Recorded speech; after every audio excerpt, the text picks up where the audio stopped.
आज आपल्यासमोर एक कागदपत्र आहे. त्याचं शीर्षक आहे Pratyush retails Vietnam trip strategic planning protocol. आता हे नाव वाचून असं वाटतं की ठीक आहे, कुठल्या तरी कंपनीच्या फॉरेन ट्रिपचं साधं प्लॅनिंग डॉक्युमेंट असेल. हो, वरवर पाहता तेच वाटतं. पण जसजसं मी हे वाचत गेले ना, मला कळलं की हे त्याहून खूप जास्त आहे. ही फक्त एक सहल नाहीये. तर एका टीमला, म्हणजे एका सामान्य टीमला एका मोठ्या ध्येयासाठी कसं तयार करायचं, त्याची ही पूर्ण ब्लूप्रिंट आहे. अगदी. तुम्ही जो मुद्दा मांडलाय ना, तोच या डॉक्युमेंटचा आत्मा आहे. हे फक्त एका सहलीचं नियोजन नाहीये. हे एक मोटिवेशनल इंजिन कसं डिझाईन करायचं याचं एक उत्तम उदाहरण आहे. बरोबर. आणि याची सुरुवातच इतकी आकर्षक आहे. म्हणजे या मीटिंगला फक्त एक मीटिंग नाही, तर इतिहास घडवणारी संधी असं म्हटलंय. आणि लगेचच त्या व्हिएतनाम ट्रिपला रिवॉर्ड म्हणजे बक्षीस नाही, तर रेकग्निशन म्हणजे कामाची पोचपावती असं म्हटलंय. हा शब्दबदल खरेच इतका महत्वाचा आहे का? खूप जास्त महत्वाचा आहे. हा केवळ शब्दांचा खेळ नाहीये, इथेच तर मानसशास्त्राचा खरा वापर सुरू होतो. अच्छा. कसं आहे ना, बक्षीस ही एक बाह्य गोष्ट आहे. ती मिळाली की तिचा प्रभाव संपतो. पण रेकग्निशन किंवा कामाची पोचपावती ही एक आंतरिक भावना आहे. तुमच्या मेहनतीला मिळालेली दाद असते. ती तुमचा अभिमान वाढवते. म्हणजे ही भावना जास्त काळ टिकते. अगदी. कंपनी इथे हेच सांगू पाहते की ही ट्रिप म्हणजे तुमच्या कामाचा सन्मान आहे. आम्ही तुम्हाला दिलेलं एखादं गाजर नाही. पण एक मिनिट, इथे मला एक प्रश्न विचारावासा वाटतो. विचारा ना. असं नाही का वाटत की रेकग्निशन हा शब्द वापरून कंपनी फक्त खर्च वाचवत आहे? म्हणजे एखाद्याला बोनस देण्याऐवजी तुमच्या कामाचा सन्मान असं म्हणून एका ट्रिपवर भागवलं जातंय? हा खूप चांगला मुद्दा आहे. आणि काही कंपन्यांच्या बाबतीत ते खरंही असू शकतं. पण या डॉक्युमेंटच्या एकूण रचनेकडे पाहिलं ना, तर त्यांचा उद्देश वेगळा दिसतोय. तो कसा? हे फक्त एका ट्रिपबद्दल नाही बोलत आहेत, ते एका मोठ्या ध्येयाबद्दल बोलत आहेत. राहुल बिरादर यांचं सुरुवातीचं वाक्य बघा. प्रत्युष रिटेल्स म्हणजे फक्त बिझनेस नाही, तर सामान्य माणसाला असामान्य आयुष्य देणारा प्लॅटफॉर्म आहे. हो, हे वाक्य खूप मोठं आहे. जेव्हा तुम्ही कामाला इतक्या मोठ्या ध्येयाशी जोडता, तेव्हा ते पैशांपुरतं मर्यादित राहत नाही. रेकग्निशन हा शब्द त्या मोठ्या ध्येयाशी जोडला जातो. तुम्ही फक्त एक टार्गेट पूर्ण नाही करत, तर तुम्ही एक असामान्य आयुष्य घडवत आहात. आणि ही ट्रिप त्या प्रवासातलं एक सन्मानचिन्ह आहे. ही भावना पैशांपेक्षा जास्त प्रेरणा देऊ शकते. कळलं. म्हणजे कामाला एका भावनिक आणि वैचारिक उंचीवर नेऊन ठेवलं जाते. आणि याच पायावर पुढची रचना उभी केली आहे. म्हणजे 3 वेगवेगळे स्पीकर्स. हो. आणि प्रत्येकाची भूमिका ठरलेली आहे. पहिले आहेत राहुल बिरादर सर. ते लीडरशिप माइंडसेट आणि टीम ड्युप्लिकेशनबद्दल बोलतात. त्यांचं म्हणणं आहे की व्हिएतनामला जाणारे हे डिसिजन मेकर्स आहेत. बरोबर. त्यांचं भर का या प्रश्नावर आहे. ते लोकांना सांगत आहेत की तुम्ही फक्त कर्मचारी नाही, तुम्ही नेते आहात. तुमचा विचार मोठा असायला हवा. आणि टीम डुप्लिकेशन म्हणजे तुम्ही एकटे यशस्वी होऊ नका, तर तुमच्यासारखेच नेते तयार करा. ही एक दूरदृष्टी आहे. ते लोकांना त्यांच्या सध्याच्या भूमिकेपेक्षा मोठं स्वप्न दाखवत आहेत. आणि हे मोठं स्वप्न दाखवल्यानंतर लगेचच येतात कीर्ती बिरादर मॅडम. त्यांचा दृष्टिकोन पूर्णपणे वेगळा आहे. तो खूप भावनिक आहे, वैयक्तिक आहे. विशेषतः महिलांसाठी. त्यांचा तो गृहिणी ते लीडर हा प्रवास आणि ते वाक्य, जर मी करू शकते तर तुम्ही नक्कीच करू शकता, हे ऐकल्यावर कुणालाही वाटेल की अरे हो, हे शक्य आहे. इथेच तर या रचनेची जादू आहे. पहिला वक्ता तुम्हाला आकाशातलं ध्येय दाखवतो, जे कदाचित आवाक्याबाहेरचं वाटू शकतं. बरोबर. पण दुसरी व्यक्ती, कीर्ती मॅडम, त्या ध्येयाला जमिनीवर आणतात. त्या स्वतःच्या उदाहरणाने सांगतात की हे शक्य आहे. जेव्हा एखादी व्यक्ती स्वतःच्या संघर्षाची गोष्ट सांगते ना, तेव्हा ऐकणाऱ्याला ती आपलीशी वाटते. हो, ते जास्त खरं वाटतं.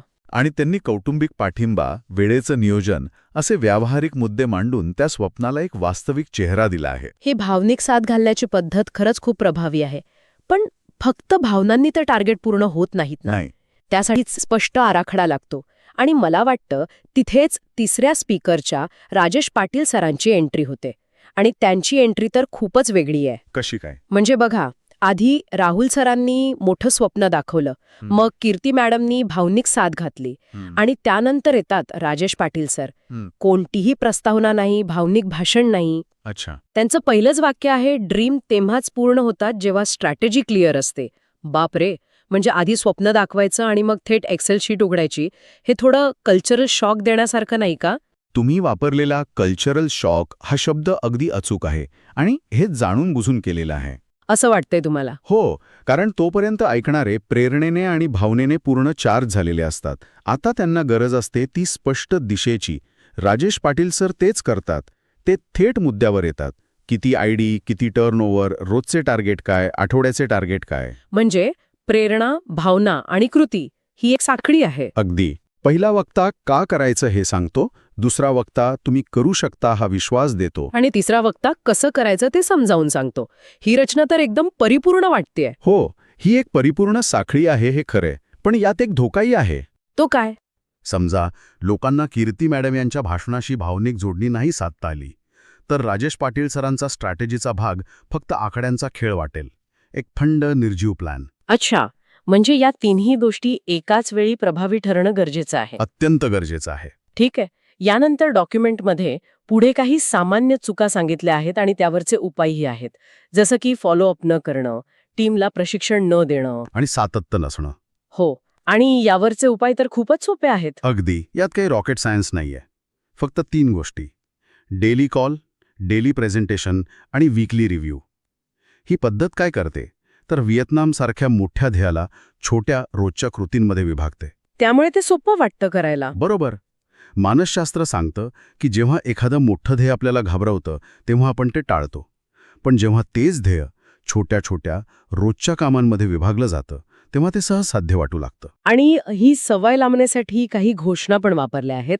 जसं की today's work is tomorrow's trip. म्हणजे तुमचं आजचं काम थेट तुमच्या उद्याच्या प्रवासाशी जोडलं आहे. आणि दुसरी घोषणा आहे नो एक्सक्युजेस ओनली रिझल्ट्स. ही दुसरी घोषणा थोडी कठोर नाही का वाटत?